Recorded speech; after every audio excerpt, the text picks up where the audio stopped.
ઋષિ ચિંતન ચેનલમાં આપ સૌનું હાર્દિક સ્વાગત છે.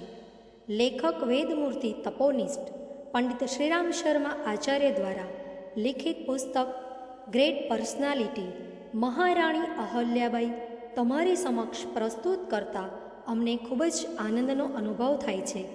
અમને વિશ્વાસ છે કે આ પુસ્તક દ્વારા તમને આધ્યાત્મિક લાભના કારણે આત્મવત સર્વભૂતેષુનું શાસ્ત્રોમાં જે પ્રતિપાદન કરવામાં આવ્યું છે તેનો અવશ્ય લાભ મળશે. મહારાણી અહિલ્યાબાઈ, લેખક પંડિત શ્રીરામ શર્મા આચાર્ય, ઓડિયો 3. આનાથી ઉલટું, જે ગીતા અનુસાર અનાસક્ત ભાવે પોતાના કર્તવ્યોનું પૂર્ણપણે શ્રદ્ધાપૂર્વક પાલન કરતો રહે છે અને આમ કરતાં કરતાં જ તેનું શરીર છૂટી જાય છે, ત્યારે પણ તે મોક્ષનો અધિકારી બની જાય છે. પછી ભલે ને તેણે એકાંતમાં બેસીને આત્મચિંતન ન કર્યું હોય. આ રીતે વિવેકપૂર્વક વિચાર કરીને અહલ્યાબાઈએ પોતાને માટે પ્રવૃત્તિ માર્ગ જ પસંદ કર્યો. તેમણે જનતાના માધ્યમથી લોકસેવાને પોતાનું જીવન લક્ષ્ય બનાવી લીધી અને તેને જ પરમાર્થ સાધન માનીને તેમાં જ લાગી ગયા. લોકસેવા પછી ભલે તે વ્યક્તિગત રીતે કરવામાં આવે કે કોઈ સંસ્થાના માધ્યમથી કરવામાં આવે,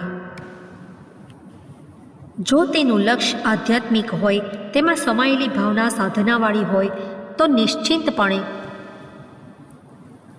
આ પાવન સાંસારિકતા જ સંસાર સંતરણનો હેતુ બની જાય છે અને આવા સંસારીનું પ્રત્યેક કામ પરમાર્થ કાર્યોની સૂચિમાં જ અંકિત કરી લેવામાં આવે છે. આથી અહલ્યાબાઈ લોકચિંતામાં જ આત્મચિંતનની ભાવના લઈને મોક્ષ માર્ગ તરફ ચાલી નીકળ્યા. મહારાણી અહલ્યાબાઈએ સૌથી પહેલાં પોતાના આખા રાજ્યનો પ્રવાસ કર્યો અને એ ક્રમમાં જનતાની આવશ્યકતાઓ, કઠણાઈઓ, સમસ્યાઓ અને વિકૃતિઓની જાણકારી મેળવી. તેમણે જોયું કે સમાજમાં વિધવાઓની હાલત ખૂબ દયનીય છે. પતિ મરી જતાં તે નિરાશ્રિતોને તેની સંપત્તિમાંથી સર્વથા વંચિત કરીને ભૂખે મરવા માટે છોડી દેવામાં આવે છે. મહારાણી અહિલ્યાબાઈને આ વ્યવસ્થામાં અત્યાચાર સિવાય બીજું કોઈ ઔચિત્ય ન દેખાયું. તેમણે અનાથ વિધવાઓની ભલાઈ માટે વિધવાઓને વારસાનો કાનૂન બનાવીને પ્રચારિત કર્યો, જેનાથી ભિખારણ જેવું પરમુખાપેક્ષી જીવન વિતાવનારી વિધવાઓને માનવોચિત જીવનની તક સાથે પોતાના વિકાસ અને સમાજ માટે ઉપયોગી બની શકવાની યોગ્યતા મળવા લાગી. આ એક જ રાજ નિયમે સમાજમાં આત્મહત્યા, ભ્રૂણ હત્યા અને વ્યભિચાર જેવા ઘણા પાપોને ડામી દીધા. મહારાણીએ આ નિયમનો એક પૂરક નિયમ દત્તક પુત્રની બાબતમાં બનાવ્યો. આ નિયમ અનુસાર કોઈપણ વ્યક્તિ કોઈપણ બાળકને ખોળે લઈને પોતાની સંપત્તિનો ઉત્તરાધિકાર આપી શકતી હતી. આ કાનૂને સમાજમાં ઘણા અનાથોને સનાથ બનાવ્યા તથા અનેક અસહાય સ્ત્રી પુરુષોને સહારાની વ્યવસ્થા કરી દીધી. વિધિ વિધાન ઉપરાંત મહારાણી અહલ્યાબાઈએ રાજ્યભરમાં મોટા મોટા રોડ બંધાવ્યા, જેનાથી મુસાફરી અને વેપારમાં અભૂતપૂર્વ સુવિધા થઈ ગઈ. ઉબડખાબડ અને દુર્ગમ પહાડી રસ્તા પરથી મુસાફરી કરવાથી જનતાને જે કષ્ટ પડતું અને ચોર લૂંટારાઓનો ભય રહેતો હતો તે મહદઅંશે દૂર થઈ ગયો. સીધા અને પહોળા રસ્તાઓને કારણે ઘણો બધો સમય, શ્રમ, શક્તિ અને ધનની બચત થવા લાગી, જેનાથી લોકો તે બધું બીજા હિતકર કાર્યોમાં લગાવવા લાગ્યા અને પોતાની સાથે સમાજની ઉન્નતિમાં સહાયક બનવા લાગ્યા. તેમણે રસ્તાના કિનારે ફળદાર અને છાયાદાર વૃક્ષો વવરાવ્યા અને ઠેક ઠેકાણે કૂવાઓની વ્યવસ્થા કરી. રાજ્યના મુખ્ય અને યાત્રાલાયક સ્થાનો પર ઘણી બધી ધર્મશાળાઓ અને અતિથિ શાળાઓનું નિર્માણ કરાવ્યું, જેનાથી રાજ્યના મંત્રીઓનું આવાગમન વધી ગયું. સંસ્કૃતિઓના સંમિશ્રણથી તેમનો વિકાસ તદનુસાર થવા લાગ્યો. ધર્મશાળાઓ અને અતિથિ શાળાઓ ઉપરાંત મહારાણી અહલ્યાબાઈએ જનતામાં ધર્મ ભાવનાના પ્રચાર અને ઉપાસનાની સુવિધા માટે ઘણા બધા મંદિરોની સ્થાપના કરાવી. તેમણે આ મંદિરો ફક્ત પોતાના રાજ્યમાં જ ન બંધાવ્યા, પરંતુ દૂર દૂરના ઘણા તીર્થોમાં તેમણે નિર્માણ કરાવ્યું. આ મંદિરોમાં જ તેમણે ધાર્મિક સાહિત્યના પુસ્તકાલય અને વાચનાલય શરૂ કરાવ્યા તથા દૈનિક કથા વાર્તા અને કીર્તનની પ્રથા પ્રચલિત કરાવી. મહારાણી અહલ્યાબાઈએ રાજ્યભરમાં ફૂલો અને ફળોના એટલા બાગ બગીચા બનાવડાવ્યા કે તેની સંપત્તિ અને સુંદરતાથી ગ્રામ ગ્રામ અલંકૃત અને સંપન્ન થઈ ઉઠ્યા. એટલા બધા પ્રકારના એટલા ફળ રાજ્યમાં ઉત્પન્ન થતા હતા કે દુકાળમાં પણ લોકોને ભોજનની ખોટ રહેતી ન હતી. તેમણે રાજ્ય તરફથી અને પ્રજાને આદેશ આપીને ગૌશાળાઓની એવી પ્રથા શરૂ કરી કે ઘણું ખરું ઘર ઘરમાં ગાયનું પાલન તથા પૂજન થવા લાગ્યું, જેનાથી દૂધ, દહીં અને ઘીની સુવિધાથી બાળકો ભરપૂર સ્વાસ્થ્ય લાભ મેળવવા લાગ્યા. તદુપરાંત તેમણે રાજ્યમાં કોણ જાણે કેટલાય ઔષધાલય, ચિકિત્સાલય તથા દાનશાળાઓ ખોલાવી, જેમાં દીનહીન, રોગી અને ભૂખ્યા લોકોને સહાયતા આપવામાં આવતી હતી. પુસ્તકાલય, વાચનાલય અને પાઠશાળાઓ તો મહારાણી અહલ્યાબાઈની અભિરુચિ તથા જનસેવાના મુખ્ય વિષય હતા. તેમણે વિદ્વાનો, કવિઓ તથા શિલ્પીઓને રાજ્ય તરફથી જીવિકા આપીને સાહિત્યકલા તથા કૌશલના વિકાસ માટે પ્રોત્સાહન આપ્યું. ખેડૂત પુત્રી હોવાને કારણે મહારાણી અહિલ્યાબાઈ ખેડૂતોની મુશ્કેલીઓ તથા સમસ્યાઓથી પૂરેપૂરા પરિચિત હતા. તેમણે ખેડૂતોના સુધાર અને વિકાસ માટે જમીનની નિયમિત વ્યવસ્થા કરી. અત્યાચારી અને શોષક જમીનદારોને દૂર કરીને તેમના સ્થાને પોતાના વ્યવસ્થાપક નિમ્યા. પશુઓ માટે ચરાણ અને ખાતર માટે નિશ્ચિત સ્થાનનો નિયમ બનાવવાની સાથે સાથે તેમણે સિંચાઈની સમુચિત વ્યવસ્થા કરાવી.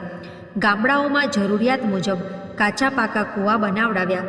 રહેઠ, ઠેકવો તથા નહેરોની વ્યવસ્થા કરી. ઠેક ઠેકાણે કાચા અને પાકા તળાવ બનાવરાવાને પણ સિંચાઈ તથા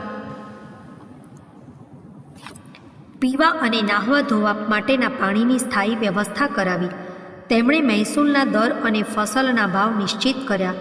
પશુ વિકાસ માટે તે સમયે જે કાંઈ વ્યવસ્થા થઈ શકતી હતી તે બધી કરવામાં આવી. આ બધી વ્યવસ્થાઓની સાથે સાથે મહારાણી અહિલ્યાબાઈએ જનસહયોગથી નગરો અને ગામોમાં સમાજ સુધારક સંસ્થાઓની સ્થાપના કરાવી.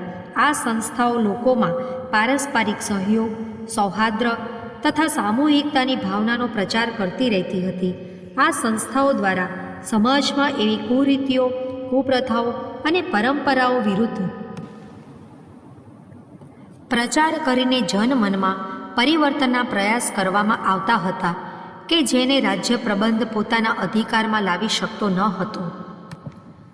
આ શાસન તથા સમાજ સુધારની સાથે સાથે તેમણે પ્રશાસનમાં પણ કંઈ ઓછા સુધારા નથી કર્યા. તેમણે રદ્દી, નકામા અને અનાવશ્યક યંત્ર ભાગોને પ્રશાસન યંત્રમાંથી કાઢીને ફેંકી દીધા.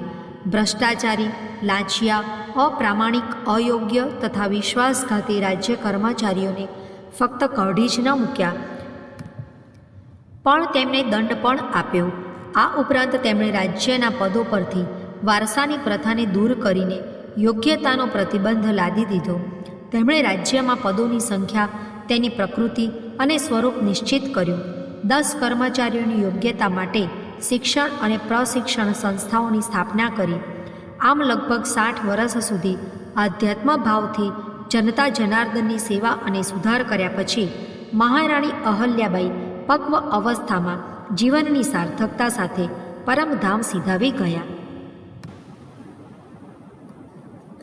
આ ઇતિહાસ પ્રસિદ્ધ મહારાણી અહલ્યાબાઈ એક નિર્ધન ખેડૂતની દીકરી હતા, પરંતુ તેમણે પોતાના ગુણોના આધારે આટલી મોટી પદવી અને પ્રતિષ્ઠા મેળવી.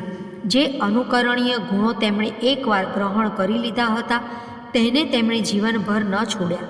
યુવરાણી, રાજવધુ અને સ્વયં મહારાણી બની જવા છતાંય અહલ્યાબાઈ જે પ્રકારના ભોજન વસ્ત્રોનો ઉપયોગ પ્રારંભિક જીવનમાં કરતા હતા તેવા જ પ્રકારનું સાદું ભોજન કરતા અને સાધારણ કપડાં પહેરતા. જેવી રીતે ચંદનના વૃક્ષોમાં સર્પો વીંટળાઈ રહેતા હોવા છતાં તેમનું વિષ ચંદનમાં ફેલાતું નથી, તેવી રીતે રાજવૈભવ, રાજસુખ અને રાજમદ તેમને પ્રભાવિત ન કરી શક્યા. કાર્યભારથી થાકીને જ્યારે મહારાણી અહલ્યાબાઈને મનોરંજનની આવશ્યકતા રહેતી હતી તો તેઓ કાં તો વિદ્વાનો સાથે બેસીને શાસ્ત્રો અથવા સાહિત્ય પર ચર્ચા કરતા હતા અથવા તો અશ્વારોહણ અને શસ્ત્રનો અભ્યાસ કર્યા કરતા હતા. પોતાના આ મનોરંજનના ક્રમમાં જ તેઓ એક સારા સાહિત્ય મર્મજ્ઞ અને કુશળ અશ્વારોહકની સાથોસાથ શસ્ત્ર સંચાલક પણ બની ગયા હતા. રાજ પ્રબંધ અને યુદ્ધ સંચાલનની કલા મહારાણી અહિલ્યાબાઈ સ્વયં પોતાની પ્રતિભા, મર્મજ્ઞતા તથા સૂક્ષ્મ દ્રષ્ટિના આધારે પ્રયત્નપૂર્વક શીખ્યા હતા. મહારાણી અહિલ્યાબાઈના જીવનમાંથી સૌથી મોટી પ્રેરણા આપણને જે મળે છે તે છે કર્તવ્યપરાયણતા. સામાન્ય અર્થમાં કર્તવ્યપરાયણ વ્યક્તિ સંસારમાં ઘણી મળી શકે છે. એ તમામ રાજકર્મચારીઓ જે પોતાનું કાર્ય પ્રામાણિકતા અને તત્પરતાથી કરે છે તે કર્તવ્યપરાયણ જ છે. જે સૈનિક યુદ્ધભૂમિમાં નિર્ભય ચિત્તે દુશ્મનોનો સામનો કરે છે અને જીવ પર જોખમ આવતું જોઈને પીછેહઠ નથી કરતો તે પણ ચોક્કસ કર્તવ્યપરાયણ જ કહેવાશે. જે વિદ્યાર્થી આળસ અને પ્રમાદનો ત્યાગ કરીને પૂર્ણ મનોયોગથી વિદ્યાભ્યાસ કરે છે અને સમસ્ત બિનજરૂરી શોખને છોડીને પોતાની પૂરી શક્તિ પરીક્ષામાં સફળ થવામાં લગાવી દે છે તેને પણ કર્તવ્યપરાયણ માનવામાં આવશે. પરંતુ આ પ્રકારની કર્તવ્યપરાયણતા ઘણું ખરું વેતન તથા કોઈ ભાવિ લાભની આશાથી ઉત્પન્ન થાય છે, એટલે એમાં કોઈ વિશેષતા માનવામાં આવતી નથી.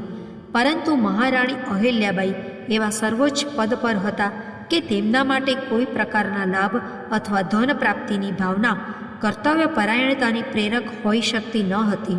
સંસારમાં તો ઘણું ખરું એવું જોવા મળે છે કે સંપત્તિ તથા શક્તિ આ રીતે મળી જવાથી તમામ વ્યક્તિ તેના ઉપભોગ તરફ પ્રેરાય છે. જે લોકો આવી સ્થિતિમાં પહોંચ્યા પછી મદોન્મત્ત બની જાય છે અને ઉચિત અનુચિતનું ધ્યાન છોડીને ફક્ત આમોદ પ્રમોદને જ જીવનનું લક્ષ્ય બનાવી લે છે, તેમની વાત તો છોડો, પણ સજ્જન અને કર્તવ્યનિષ્ઠ ગણાતી વ્યક્તિ પણ પોતાની પદવી અને સુરુચિ અનુસાર એ સાધનોનો ઉપયોગ પોતાના સુખ માટે કરે છે અને કોઈ તેને ખરાબ પણ કહેતું નથી. મહારાણી અહિલ્યાબાઈએ ગણ્યા ગાંઠ્યા માનવ રત્નોમાંના એક હતા જે બધા પ્રકારના સાધન સામે રહેવા છતાંય અને ઉપરથી કોઈ પ્રકારનો પ્રતિબંધ ન હોવા છતાંય તેનાથી જળમાં કમળની જેમ અલગ રહે છે. આટલા મોટા રાજ્યની એકમાત્ર સ્વામીની હોવા છતાંય તેમના આહાર વિહાર તથા વસ્ત્ર વગેરે એક સામાન્ય રાજકર્મચારી જેવા સાધારણ જ હતા. તેઓ જમીન પર સૂતા હતા અને એક મામૂલી સુતરાઉ સાડી પહેરતા હતા, પણ રાજકાજમાં તેઓ એટલો બધો પરિશ્રમ કરતા હતા કે એટલો પરિશ્રમ તો 4 કર્મચારીઓ મળીને પણ કરી શકતા ન હતા. તેઓ સ્વભાવથી એવી મનોવિકારગ્રસ્ત વ્યક્તિઓમાંના પણ ન હતા જેને ધનનો સંગ્રહ કરવાનું ગાળપણ હોય છે અને પોતાના સુવર્ણ તથા રત્ન ભંડારને દિવસે દિવસે વધતો જોઈને જ પ્રસન્ન થયા કરે છે. તેઓ પોતાના ધનનો પ્રથમ ઉપયોગ તો રાજ્ય વ્યવસ્થાને ઉત્તમ અને કાર્યક્ષમ બનાવવામાં તથા પ્રજાની સુખ સુવિધામાં વધારો કરવામાં કરતા હતા અને બાકી જે બચ્યું હતું તેને પરમાર્થ અને પરોપકારના કાર્યોમાં ખર્ચી નાખતા હતા. જો એમ કહેવામાં આવે કે જે હિસાબે બીજા રાજકર્મચારીઓને વેતન આપવામાં આવતું હતું તે હિસાબે તેઓ પોતાના પરિશ્રમના બદલામાં જે વેતન મેળવી શકતા હતા તેથી ચોથા ભાગનું પણ તેઓ પોતાના માટે ખર્ચતા ન હતા. જ્યારે પ્રામાણિકતા અને સચ્ચાઈ સાથે પૂર્ણ પરિશ્રમ કરતાં કરતાં તેની સાથે ત્યાગનો ભાવ પણ રાખવામાં આવે ત્યારે તે નિઃસંદેહ મહામાનવતાનું લક્ષણ થઈ જાય છે. આ જ વિશેષતા મહારાણી અહિલ્યાબાઈની કર્તવ્યપરાયણતામાં જોવા મળતી હતી, જેના કારણે તત્કાલીન હજારો રાજા રાણીઓમાંથી ફક્ત તેમને જ શ્રદ્ધાની ભાવનાથી આજ સુધી યાદ કરવામાં આવે છે. નારી જાતિનો મહિમા વધારવાની દ્રષ્ટિએ મહારાણી અહિલ્યાબાઈનું સ્થાન અદ્વિતીય છે. ભારતમાં જ નહીં, સંસારભરમાં નારીનું સ્થાન ઘર ગૃહસ્થી સુધી જ સીમિત માનવામાં આવ્યું છે. જોકે આજે યુગ બદલાઈ રહ્યો છે અને નારીઓને બધા પ્રકારના રાજનૈતિક અને સામાજિક અધિકાર પૂર્ણ પ્રમાણમાં મળી ગયા છે. એમાંથી કોઈક તો દેશના સર્વોચ્ચ પદો પર પહોંચી ગઈ છે, પરંતુ હજી એવી નારીઓનો અભાવ જ છે જેની યોગ્યતા પ્રશાસનિક કાર્યો માટે અસંદિગ્ધ હોય. આજે પણ સ્ત્રીઓને જે ઉચ્ચ પદ આપવામાં આવે છે તેમાં તેમને આગળ વધારવા માટે સહાયતાનો ભાવ મળેલો રહે છે. જો કે ન્યાયની દ્રષ્ટિએ રાજનૈતિક અને સામાજિક ક્ષેત્રમાં પ્રત્યેક કાર્ય કરવાની તક આપવાનું યોગ્ય જ છે. પરંતુ આ યુગમાં પણ મોટાભાગના પુરુષો મનમાં એવું જ સમજે છે અને અરસપરસ કહેતા પણ રહે છે કે સ્ત્રીઓ આ કામ કરવા માટે સ્વાભાવિક રીતે યોગ્ય નથી. આવી પરિસ્થિતિમાં આજથી 200 વર્ષ પહેલાં કે જ્યારે સ્ત્રીનું કાર્યક્ષેત્ર નિશ્ચિતપણે ઘરની અંદર માનવામાં આવતું હતું અને દેશના મોટાભાગના પ્રદેશોમાં પડદાની પ્રથા પણ એટલી બધી પ્રચલિત હતી કે તેણે સ્ત્રીઓને ઘણું ખરું અકર્મણ્ય અને સાંસારિક જ્ઞાનથી અપરિચિત જ રાખી હતી, ત્યારે મહારાણી અહલ્યાબાઈ જેવી કર્મઠ અને સુયોગ્ય નારીનો આવિર્ભાવ એક રીતે આશ્ચર્યજનક જ હતો. વળી જન્મથી તેમને એવા કોઈ સાધનો મળ્યા ન હતા જેનાથી આટલી બધી પ્રગતિની આશા રાખવામાં આવે. તેઓ એક બિલકુલ ગરીબ વ્યક્તિની પુત્રી હતા. ધન, વિદ્યા, રૂપ, બળ વગેરે જે વિશેષતાઓથી મનુષ્ય ઘણું ખરું આગળ વધે છે તે પણ તેમનામાં ન હતું. તેમ છતાં મલ્હારરાવ જેવા દૂરદર્શી શાસકની નજર અકસ્માત તેમના પર પડી ગઈ અને તેમણે તેમના આંતરિક ગુણોનો આભાસ મેળવીને પોતાની પુત્રવધુ બનાવવાનો નિશ્ચય કરી લીધો.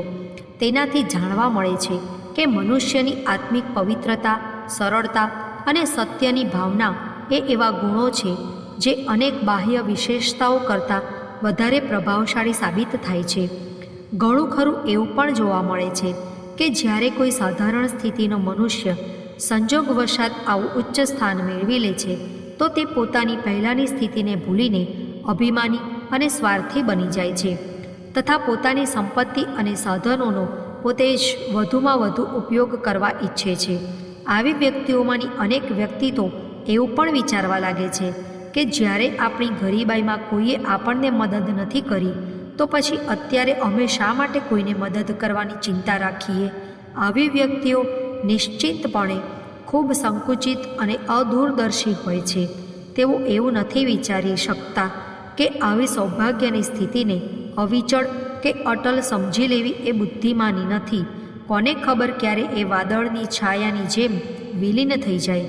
એટલા માટે પ્રશંસા અને સ્વહિતની વાત એ જ છે કે આવી તક મેળવીને તેનો સદુપયોગ વધુમાં વધુ પરોપકાર અને બીજા સાથે ભલાઈ માટે જ કરવામાં આવે, જેનાથી પ્રત્યેક પરિવર્તન પામતી દશામાં આત્મસંતોષ જળવાઈ રહે. મહારાણી અહલ્યાબાઈનું ચરિત્ર આ દ્રષ્ટિએ આદર્શ હતું. કોઈ પણ પ્રકારની મહત્વાકાંક્ષા કે ચેષ્ટા વિના આટલો મોટો દરજ્જો મેળવી લેવા છતાંય અહંકાર તેમને સ્પર્શી પણ ન શક્યો. તેઓ રાજમહેલમાં પણ પોતાના ગ્રામીણ કાચા ઘરમાં રહેતા હતા તેવી જ રીતે નિઃસ્પૃહ ભાવનાથી રહેતા હતા. તેમને જે કાંઈ ધન માન મળ્યા તેનો ઉપયોગ તેમણે સદૈવ બીજાના હિત માટે કર્યો. દિનદુખી, વિધવાઓ, અનાથ, અકિંચન વ્યક્તિ તેમની કરુણાના મુખ્ય આધાર હતા. આ રીતે તેમણે ધન અને સત્તાના સદુપયોગનો એક એવો મહાન આદર્શ ઉપસ્થિત કર્યો જેની ગુણગાથા હંમેશા ગવાતી રહેશે. કાશ આપણા બીજા રાજા, બાદશાહ, છત્રધારી આ પથ પર ચાલ્યા હોત તો આજે આ પૃથ્વી ક્લેશ અને કષ્ટોના બદલે આનંદ અને શાંતિનો ભંડાર બનેલી જોવા મળત. મહારાણી અહિલ્યાબાઈની દાનશીલતા આજ સુધી પ્રસિદ્ધ છે અને અનેક તીર્થ ક્ષેત્રોમાં તેમણે બંધાવેલી ધર્મશાળાઓ, સદાવ્રત, ઘાટ વગેરે તેમની પુણ્ય પતાકા લહેરાવી રહ્યા છે. કહેવાય છે કે રાજ્ય સંચાલનમાંથી બચેલા સમસ્ત ધન પર અહલ્યાબાઈ તે જ વખતે તુલસીપત્ર મૂકીને તેને ધર્મ કાર્યોમાં ખર્ચવાનો સંકલ્પ કરી લેતા હતા. એટલે પછીથી કોઈ તેને બીજા અંગત કે સ્વાર્થ સિદ્ધિના કાર્યોમાં વાપરવાની ચેષ્ટા કરી શકતા ન હતા. બની શકે કે આધુનિક શિક્ષણથી પ્રભાવિત વ્યક્તિ પ્રાચીન દાન પ્રણાલીમાં કોઈ પ્રકારના દોષો જોતી હોય, પણ એક વાત તો પ્રત્યક્ષ છે કે આ માર્ગ પર ચાલવાથી ધનનો બિનજરૂરી સંગ્રહ થઈ શકતો ન હતો તથા ધનિક અને નિર્ધન વચ્ચે અસમાનતાની ખાઈ આજકાલ છે એટલી ઊંડી થઈ શકતી ન હતી. વર્તમાન સમયમાં એક કરોડપતિ, અબજપતિ અને બીજો 5-10 રૂપિયા માટે પણ આશ્રિત આવી ઘોર અસમાનતાનું કારણ છે. કોઈ પણ રીતે મેળવેલા ધનને બાપાની જાયદાદ સમજી લેવું. મહારાણી અહલ્યાબાઈએ અનેક લોકોપયોગી કાર્યોમાં ધનનો સદુપયોગ કરીને ઉપયુક્ત દોષના મૂળને જ કાપી નાખ્યા હતા. મહારાણી અહલ્યાબાઈના ચરિત્રથી જે મુખ્ય નિષ્કર્ષ નીકળે છે તે એ જ છે કે સમાજે સ્ત્રીઓ અને નિમ્ન જાતિની ગણાતી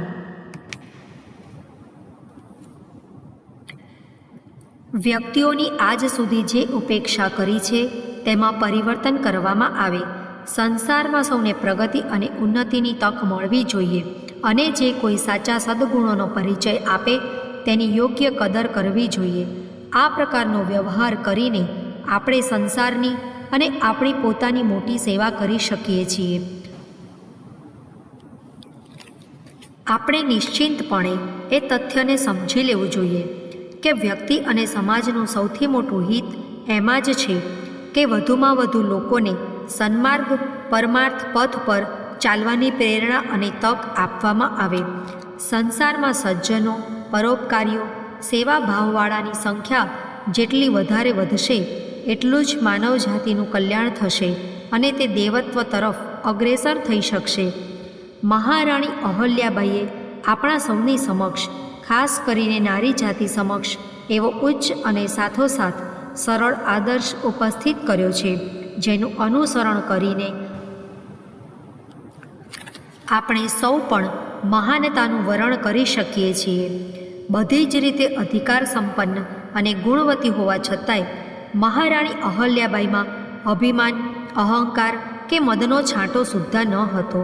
તેઓ આદિથી અંત સુધી પોતાના આંતરિક જીવનમાં ઇન્દોર આવતા પહેલાં હતા તેવા જ ભોળા, સરળ અને સાધ્વી બની રહ્યા. ગુણો અને કર્તવ્ય નિષ્ઠામાં કેટલી શક્તિ હોય છે અને તેના આધારે મનુષ્ય ક્યાંથી ક્યાં પહોંચી શકે છે. મહારાણી અહલ્યાબાઈ તેનું એક જીવતું જાગતું ઉદાહરણ છે. ધન્ય છે એ ગુણ અને તેને ધારણ કરનાર એ ગુણી જે આ જીવનમાં દેવત્વ પામીને જીવન મુક્તિના અધિકારી બને છે.